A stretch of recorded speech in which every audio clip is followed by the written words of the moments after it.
Selamat malam, balik lagi di channel YouTube Trobos Trade, yang dimana di kesempatan malam ini gua akan coba bahas beberapa saham top gainers yang dimana didominasi oleh saham market cap kecil atau bisa dibilang saham gorengan.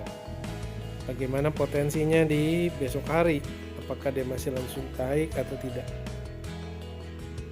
Sebelumnya mohon bantuannya untuk dibantu subscribe agar channelnya bisa lebih rame.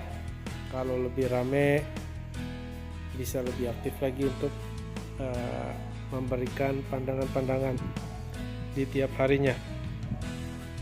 Oke, yang pertama adalah saham Pada, yang dimana hari ini top gainers naik 34%. Apabila kita lihat di sini terlihat pola tren ya, seperti membentuk pola double bottom, dia langsung break naik ke atas. Pertanyaannya, kalau udah kayak gini boleh beli gak? Jawabannya adalah tentu kita harus berhati-hati, karena kenaikannya udah cukup signifikan. Sekitar 2 hari lalu udah naik 18 plus 34%, artinya udah kurang lebih hampir 60% ya kenaikannya. Apabila kita bantu ukur mengenai target harga, ukur pakai Fibonacci bantuan, kemungkinan untuk saham Pada dia akan menuju area resisten di 173. Untuk saham Pada dia akan mencoba naik sampai area resisten di 173. Artinya masih ada selisih kurang lebih sekitar 6% lagi mencapai area resisten di 173. Nah, jika melihat posisi yang seperti ini, agar berhati-hati buat teman-teman yang baru entry. Bisa saja besok dibuka gap up, dia langsung naik ke atas di sini, tetapi closingnya dia bisa ditarik turun atau dibikin auto reject bawah. Jadi candlenya itu muncul candle rejection atau shadow ke atas atau hammer. Jadi kita atau shooting star juga boleh. Jadi kalau menurut pandangan gue pribadi, ada kebiasaan ketika saham udah naik sedikit lagi mencapai area resisten, maka dibuka akan langsung gap up. Tujuannya biar para retail, termasuk kita retail semua, itu tidak diberi kesempatan untuk scalping. Jadi dibikin gap up, jadi kita nge-scalping entry atau HK-nya itu langsung di area resisten, dan mereka langsung terjadi pola distribusi. Apabila kita lihat secara volume, kita analisa masih terjadi akumulasi 2 hari ini secara masif. Jadi artinya buat yang udah beli di bawah masih bisa hold. Kalau besok benar dia dibuka gap up ke area 173, perhatikan area tersebut untuk profit taking. Kemungkinan akan dijadikan area profit taking oleh market maker atau bandar. Kalau kita kecilkan time frame-nya ke 1 jam, sangat bullish untuk polanya. Dan hati-hati, indikator sudah mungkin berada di area overbought, jadi kemungkinan bisa terjadi pola pembalikan arah. Hati-hati sekali lagi teman-teman, posisi kayak gini sangat berbahaya bagi kita apabila langsung HK saja. Lalu yang kedua, saham yang pengen gue bahas adalah saham Pico. Yang kedua adalah saham Pico, yang dimana hari ini juga top gainers ya.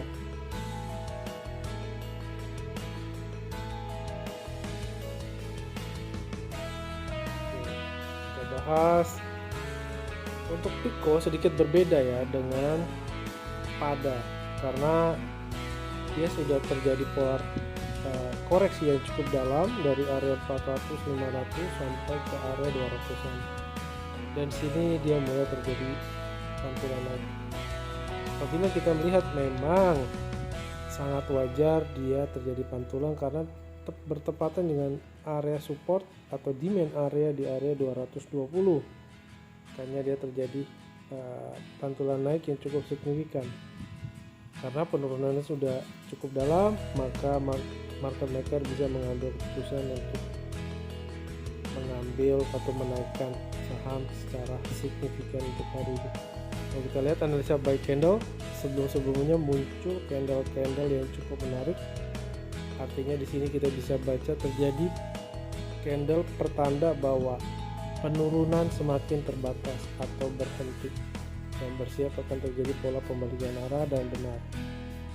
Kalau kita lihat pakai indikator MACD, momentumnya dia sudah terjadi golden cross. Lalu secara stokastik juga demikian, secara volume terjadi akumulasi yang sangat masif hari ini. Lalu pertanyaannya, Bang, gimana untuk Pico?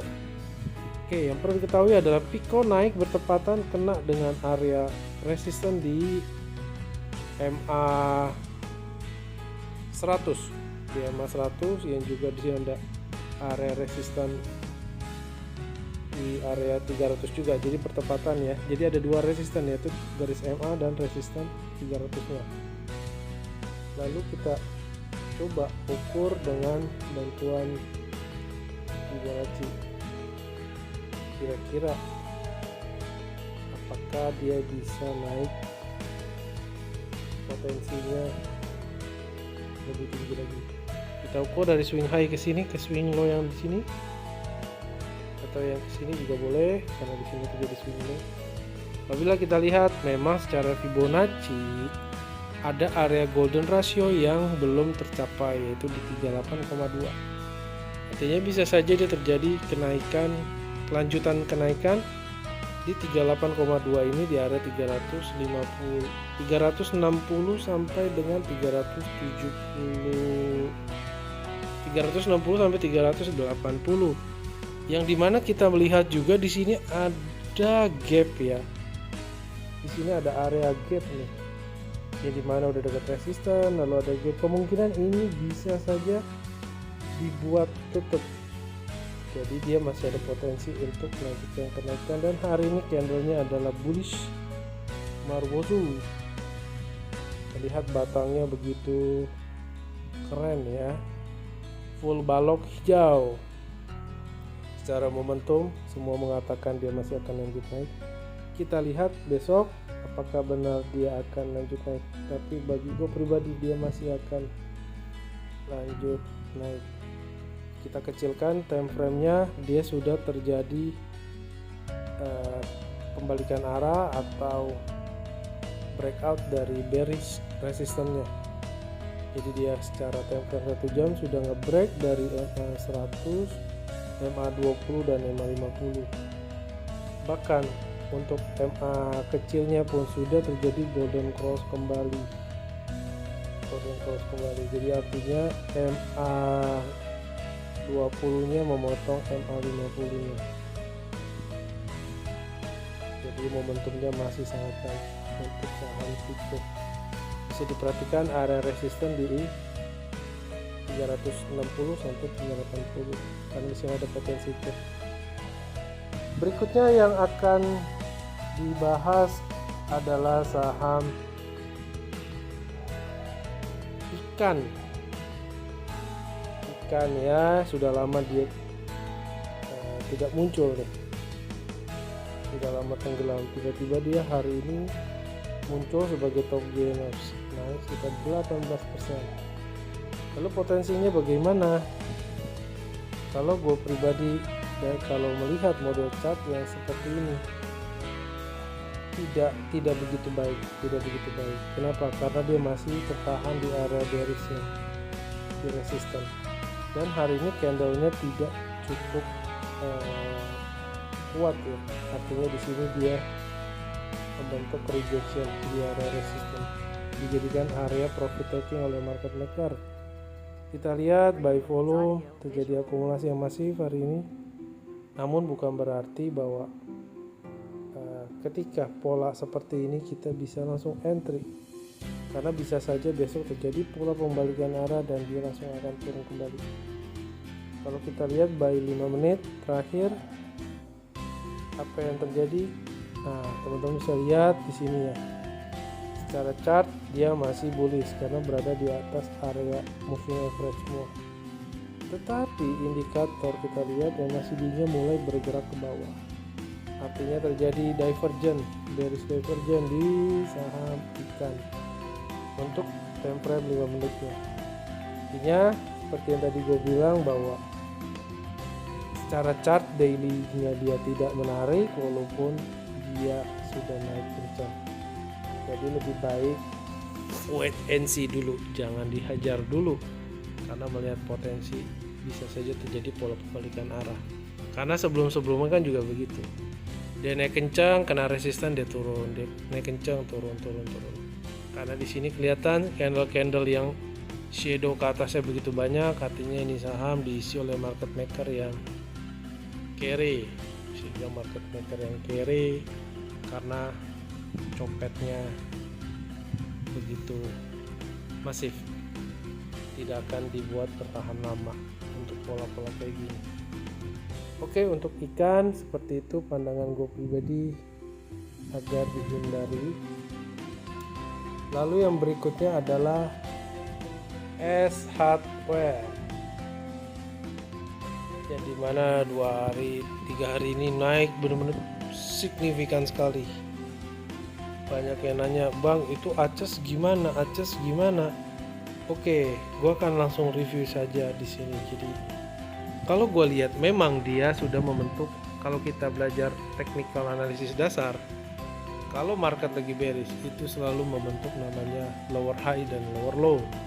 Di sini area lower high, lower low, lower high, lower low, lower high, lower low. Ketika lower low-nya sudah terbentuk, tinggal menuju area lower high. Pertanyaannya, kalau kayak gini udah bisa entry belum? Jawaban gue adalah jangan dulu. Kenapa?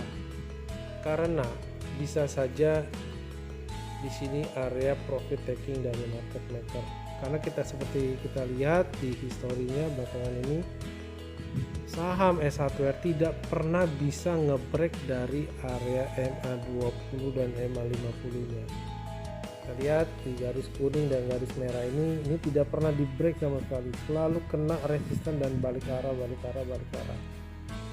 Jadi kita harus berhati-hati. Secara MA20 dia sudah break, bisa saja besok dia naik sedikit menuju area 500 di area MA50-nya.